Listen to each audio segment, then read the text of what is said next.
চট্টগ্রামের শীর্ষ সন্ত্রাসী ডেভিড ইমন ও তার ৫ সহযোগীর ১০ দিনের রিমান্ড মঞ্জুর করেছে আদালত।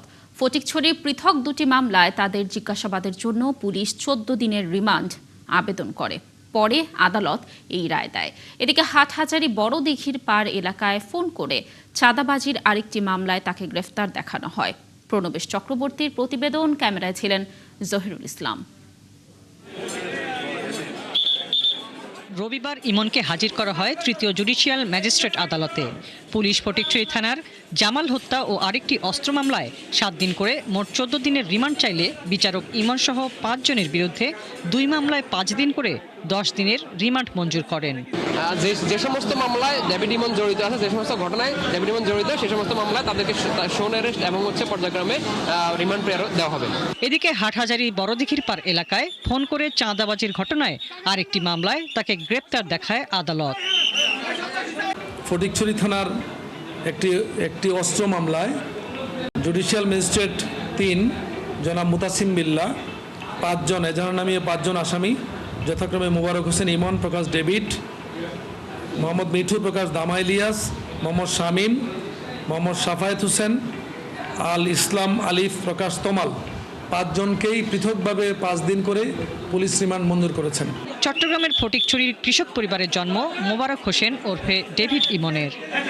স্কুল জীবন থেকে ঝোঁক ছিল ক্রিকেটে। স্পিনার হিসেবে খেলতেন চট্টগ্রাম ব্রাদার্স একাডেমিতে।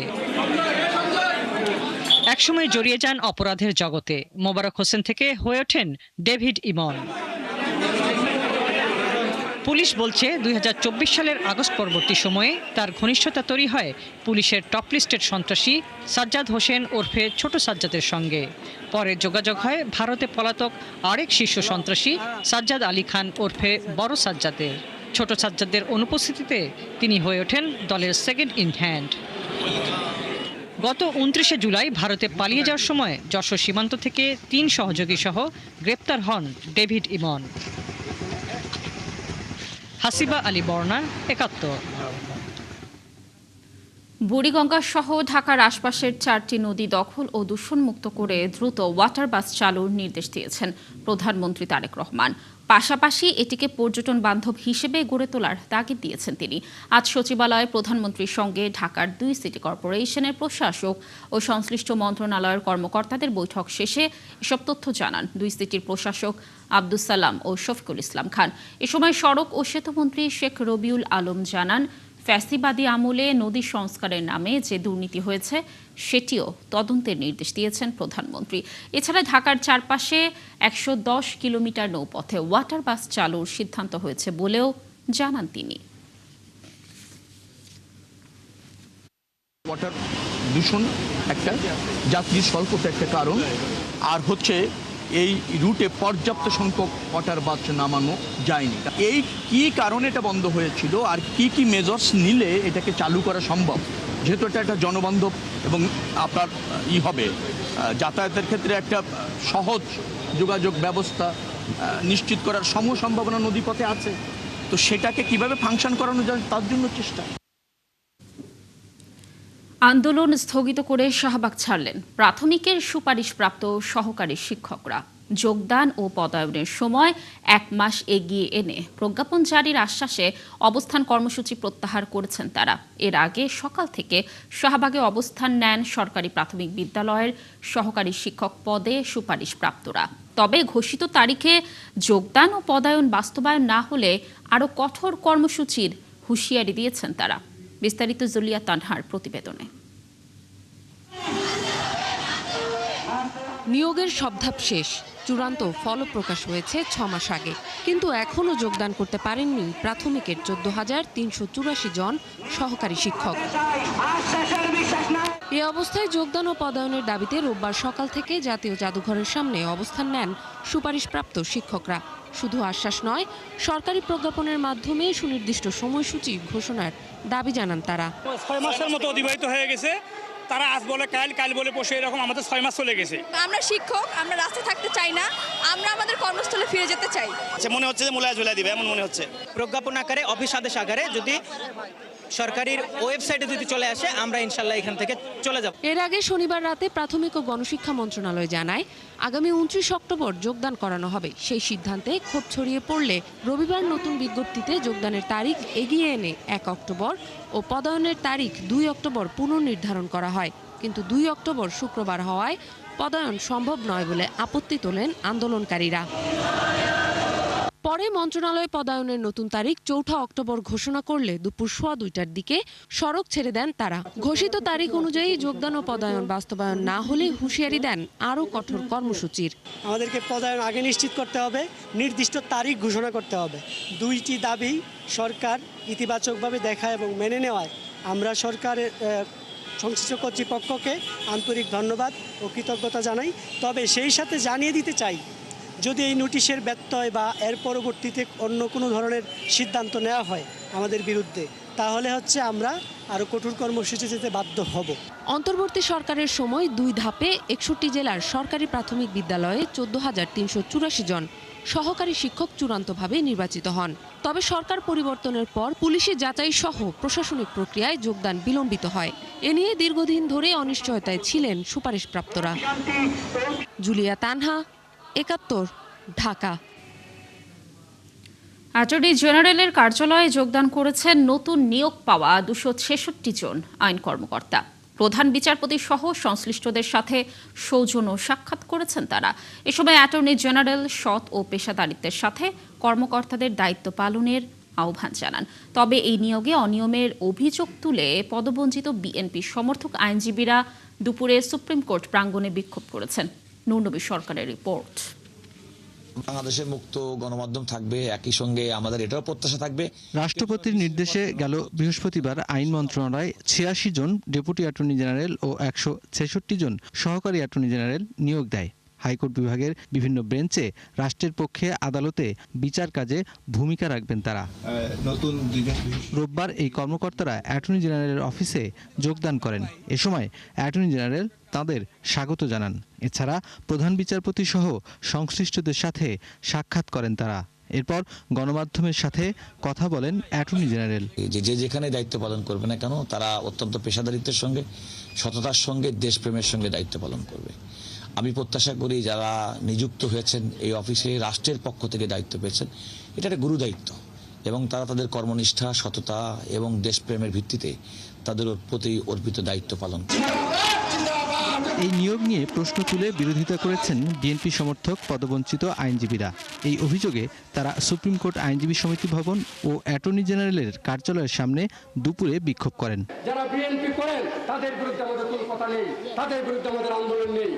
যারা ফ্যাসিস্ট করতেন, 17 বছর আওয়ামী লীগ করেছেন, আওয়ামী লীগের সুবিধাভোগী, এখন টাকার বিনিময়ে অ্যাটর্নি জেনারেলের দায়িত্ব, একটি ফ্যাসিস্টকে কোর্টে ঢুকতে দেবে না। ফ্যাসিস্ট, গুপ্ত, সুপ্ত, দুর্নীতি যারা এই অফিসে নিয়োগ পেয়েছে এবং যারা এই অফিসে আগে থেকে আছে তাদের সবার পদত্যাগ চাচ্ছি।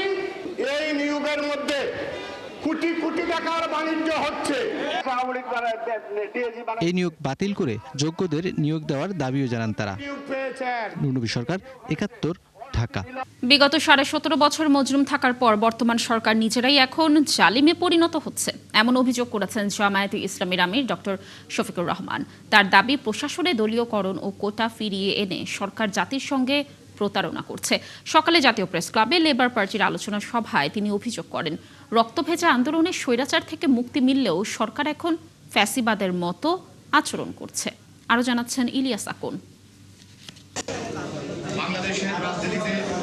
রক্তাক্ত জুলাই আন্দোলন নিয়ে রোববার সকালে জাতীয় প্রেস ক্লাবে এই আলোচনা সভার আয়োজন করে বাংলাদেশ লেবার পার্টি। এই আলোচনায় সভাপতির বক্তব্যে দলটির chairman doctor Mustafizur Rahman Iran বলেন, দেশের শাসন ব্যবস্থার কাঠামো পরিবর্তনের লক্ষ্যে জুলাই আন্দোলন হয়েছিল, ব্যক্তির পরিবর্তনের জন্য নয়। বিএনপির প্রতি ক্ষোভ জানিয়ে তিনি বলেন, জুলাই সনদ বাস্তবায়নে দলটি প্রতারণা করেছে। সরকার পতনের আন্দোলনের দিকে এখন আমরা যাই নাই, আমাদের দাবিটা আপনারা পূরণ করেন। আমাদের দাবি হচ্ছে জুলাই সনদ বাস্তবায়ন করতে হবে, গণভোটের রায় বাস্তবায়ন করতে হবে।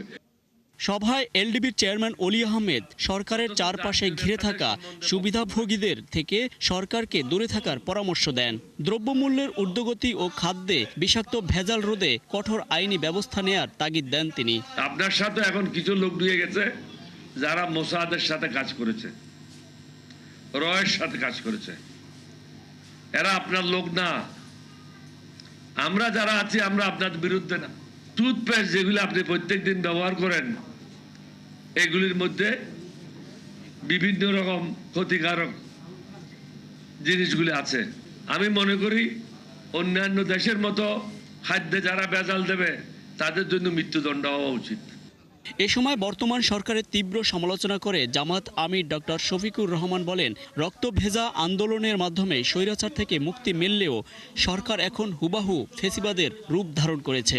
আল্লাহ তাআলা আমাদেরকে মুক্তি দিলেন একটা রক্ত ভেজা আন্দোলনের মাধ্যমে। তারপরে এই স্মৃতি তাড়াতাড়ি ভুলে গিয়ে যে হাসলটটা ফ্যাসিস্ট সরকারের ছিল সেইটা আপনারা আবার ধারণ করতে যাচ্ছেন কেন? প্রশাসনের দলীয়করণের অভিযোগ তুলে তিনি বলেন, সচিব পদে দ্রুত পদোন্নতি দেওয়া হচ্ছে এবং সরাসরি দলীয় লোকদের নানা পদে বসানো হচ্ছে, যা কোনোভাবেই গ্রহণযোগ্য না। যে স্তরের স্থানীয় সরকারে নির্বাচন হয়ে নির্বাচিত প্রতিনিধিরা মানুষের সেবা করবে, সে সব জায়গায় আপনারা দলীয় লোকদেরকে, নেতাদেরকে বসাই দিচ্ছেন প্রশাসক হিসেবে। প্রশাসক বসাবেন, বসান, যদি খণ্ডকালীন বসাতে হয় সেখানে প্রশাসনের লোকদেরকে এনে বসান, দলীয় নেতাকে বসাতে হবে কেন? গণতন্ত্র পূর্ণ গঠন ও জুলাই বিপ্লবের প্রকৃত চেতনা বাস্তবায়নে সরকারের সদিচ্ছা দেখতে চান বিরোধী দলীয় রাজনৈতিক দলের নেতারা। আল্লাহ হাফেজ। বাংলাদেশ। ইলিয়াস আকন, ৭১, ঢাকা। সরকারের সমালোচনা করলে অপরাধ নয়, রাষ্ট্রের বিরুদ্ধে বললে অপরাধ হিসেবে গণ্য হবে বলে জানিয়েছেন তথ্যমন্ত্রী জহিরুদ্দিন স্বপন। স্বাধীন সাংবাদিকতার জন্য ১৯৭৩ সালের আইনটি সংশোধন করা হবে বলেও জানান তিনি।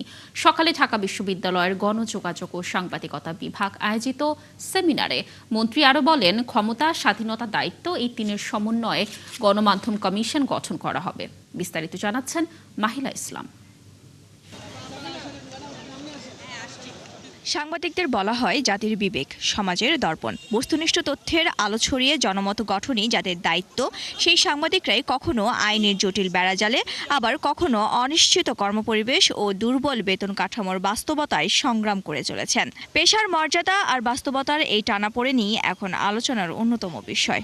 আমাদের বিভাগে একটা মাল্টিমিডিয়া সাংবাদিকতার এই চ্যালেঞ্জ, পেশাগত স্বাধীনতা এবং ভবিষ্যৎ করণীয় নিয়ে সেমিনারের আয়োজন করে ঢাকা বিশ্ববিদ্যালয় গণসংযোগ ও সাংবাদিকতা বিভাগ। এতে মুখ্য আলোচক হিসেবে গণমাধ্যমের বর্তমান বাস্তবতা তুলে ধরেন দৈনিক নিউ এজের সম্পাদক।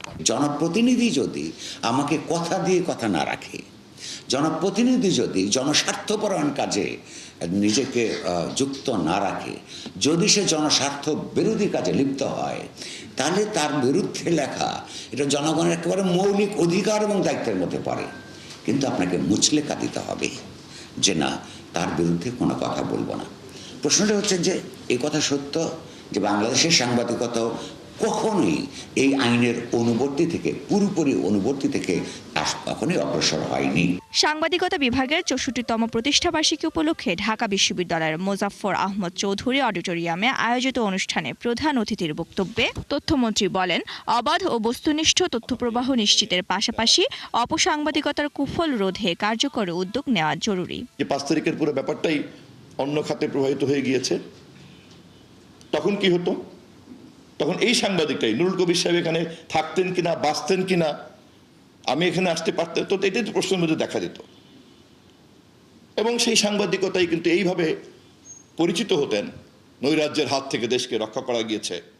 এ সময় গণমাধ্যম কমিশন গঠন এবং সাংবাদিকদের জন্য প্রণীত ১৯৭৩ সালের আইন যুগোপযোগী করে সংশোধনের বিষয়ে সরকারের অবস্থান তুলে ধরেন তিনি। প্রত্যেকের মধ্যে এটা নিষ্পত্তি হওয়া দরকার যে বস্তুনিষ্ঠতাকে নিশ্চিত করা, সত্যকে উদ্ঘাটন করার প্রক্রিয়াটি কি হবে এবং সেই ক্ষেত্রে একটা সার্বজনীনতার মধ্যে আমরা কিভাবে যেতে পারি। এর আগে বিভাগের শিক্ষার্থীদের মনোমুগ্ধকর নৃত্য পরিবেশনায় প্রাণবন্ত হয়ে ওঠে অনুষ্ঠানের পরিবেশ। মাহিলা ইসলাম, ৭১, ঢাকা। সরকারের সমালোচনা করলে অপরাধ নয়, রাষ্ট্রের বিরুদ্ধে বললে অপরাধ হিসেবে গণ্য হবে বলে জানিয়েছেন তথ্যমন্ত্রী জহিরুদ্দিন স্বপন। স্বাধীন সাংবাদিকতার জন্য ১৯৭৩ সালের আইনটি সংশোধন করা হবে বলেও জানান তিনি। সকালে ঢাকা বিশ্ববিদ্যালয়ের গণযোগাযোগ ও সাংবাদিকতা বিভাগ আয়োজিত সেমিনারে মন্ত্রী আরও বলেন, ক্ষমতা, স্বাধীনতা, দায়িত্ব এই তিনের সমন্বয়ে গণমাধ্যম কমিশন গঠন করা হবে। বিস্তারিত জানাচ্ছেন মাহিলা ইসলাম। সাংবাদিকদের বলা হয় জাতির বিবেক, সমাজের দর্পণ। বস্তুনিষ্ঠ তথ্যের আলো ছড়িয়ে জনমত গঠনই যাদের দায়িত্ব, সেই সাংবাদিকরাই কখনো আইনের জটিল বেড়াজালে, আবার কখনো অনিশ্চিত কর্মপরিবেশ ও দুর্বল বেতন কাঠামোর বাস্তবতায় সংগ্রাম করে চলেছেন। পেশার মর্যাদা আর বাস্তবতার এই টানাপোড়েনই এখন আলোচনার অন্যতম বিষয়। আমাদের বিভাগে একটা মাল্টিমিডিয়া সাংবাদিকতার এই চ্যালেঞ্জ, পেশাগত স্বাধীনতা এবং ভবিষ্যৎ করণীয় নিয়ে সেমিনারের আয়োজন করে ঢাকা বিশ্ববিদ্যালয় গণসংযোগ ও সাংবাদিকতা বিভাগ। এতে মুখ্য আলোচক হিসেবে গণমাধ্যমের বর্তমান বাস্তবতা তুলে ধরেন দৈনিক নিউ এজের সম্পাদক। জনপ্রতিনিধি যদি আমাকে কথা দিয়ে কথা না রাখে, জনপ্রতিনিধি যদি জনস্বার্থপরায়ণ কাজে নিজেকে যুক্ত না রাখে, যদি সে জনস্বার্থ বিরোধী কাজে লিপ্ত হয়, তাহলে তার বিরুদ্ধে লেখা এটা জনগণের একেবারে মৌলিক অধিকার এবং দায়িত্বের মধ্যে পড়ে। কিন্তু আপনাকে মুচলেখা দিতে হবে যে না, তার বিরুদ্ধে কোনো কথা বলবো না। প্রশ্নটা হচ্ছে যে এই কথা সত্য যে বাংলাদেশের সাংবাদিকতা কখনোই এই আইনের অনুবর্তী থেকে, পুরোপুরি অনুবর্তী থেকে কখনোই অগ্রসর হয়নি। সাংবাদিকতা বিভাগের ৬৪তম প্রতিষ্ঠাবার্ষিকী উপলক্ষে ঢাকা বিশ্ববিদ্যালয়ের মোজাফফর আহমদ চৌধুরী অডিটোরিয়ামে আয়োজিত অনুষ্ঠানে প্রধান অতিথির বক্তব্যে তথ্যমন্ত্রী বলেন, অবাধ ও বস্তুনিষ্ঠ তথ্যপ্রবাহ নিশ্চিতের পাশাপাশি অপসাংবাদিকতার কুফল রোধে কার্যকর উদ্যোগ নেওয়া জরুরি। যে ৫ তারিখের পুরো ব্যাপারটাই অন্য খাতে প্রবাহিত হয়ে গিয়েছে, তখন কি হতো? তখন এই সাংবাদিকটাই, নুরুল কবির সাহেব এখানে থাকতেন কিনা, বাঁচতেন কিনা, আমি এখানে আসতে পারতেন, তো এটাই তো প্রশ্নের মধ্যে দেখা দিত। এবং সেই সাংবাদিকতাই কিন্তু এইভাবে পরিচিত হতেন, নৈরাজ্যের হাত থেকে দেশকে রক্ষা করা গিয়েছে।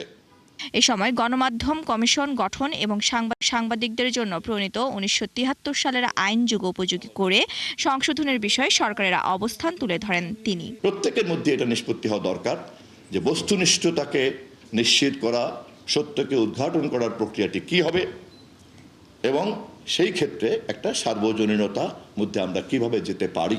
এর আগে বিভাগের শিক্ষার্থীদের মনোমুগ্ধকর নৃত্য পরিবেশনায় প্রাণবন্ত হয়ে ওঠে অনুষ্ঠানের পরিবেশ। মাহিলা ইসলাম, ৭১, ঢাকা। জুলাই গণঅভ্যুত্থানে প্রাণে বেঁচে গেলেও অনেকে হারিয়েছেন চোখের আলো, কিন্তু বৈষম্য দূর করার লড়াইয়ে নেমেও পাননি তারা যথাযথ সম্মান। হয়নি উন্নত চিকিৎসা ও পুনর্বাসনের ব্যবস্থা। জুলাই আন্দোলনে চোখ হারানো মানুষগুলো তাই ক্ষুব্ধ, হতাশ। অন্তত বরণের পরও নতুন বৈষম্যহীন দেশ দেখতে না পেয়ে ক্ষোভে ফেটে পড়েন তারা। আরও জানাচ্ছেন মেহেদি হাসান। ২৫ বছর বয়সী টকবকে যুবক সাব্বির আহমেদের স্বপ্ন ছিল জীবনটাকে প্রতিষ্ঠিত করার। ২৪-এর আন্দোলনে ৩৫ জুলাই কারওয়ান বাজারে স্বৈরাচারের প্রাণঘাতী বুলেটে তার দু চোখ কেড়ে নেয়। অলৌকিকভাবে বেঁচে গেলেও চোখ দুটো চিরতরে হারিয়ে যায়। চাকরি, ব্যবসা সবই গেছে। ৪ মাসের এক সন্তান নিয়ে কোনো রকম চলছে সংসার। সরকারের ভাতা ছাড়া নিজে কিছু করার সক্ষমতা নেই। সবথেকে বড় বিষয় হচ্ছে সরকার যদি কর্মসংস্থানের ব্যবস্থা করে দেয়, তাহলে আসলে আমাদের তেমন কিছু বলার নাই সরকারের কাছে। কর্মসংস্থানের মাধ্যমে যেন আমরা আমাদেরকে পুনর্বাসন করতে পারি। স্বৈরাচারী সরকারের অবসান হলেও দেশের বর্তমান রাজনৈতিক পরিস্থিতিতেও সন্তুষ্ট নন সাব্বির। অভিযোগ, জুলাই সনদ বাস্তবায়নের ধারের কাছেও নেই নতুন সরকার। ন্যায় ও পরায়ণের ভিত্তিতে যে ইনসাফের একটা বাংলাদেশ দেখতে চেয়েছি, যে দুর্নীতিমুক্ত এক সমাজ দেখতে চেয়েছি, সেটা থেকে আমরা আসলে এখনো অনেক দূরে রয়ে গিয়েছি। সেখানে আমরা এখনো পৌঁছাইতে পারি নাই।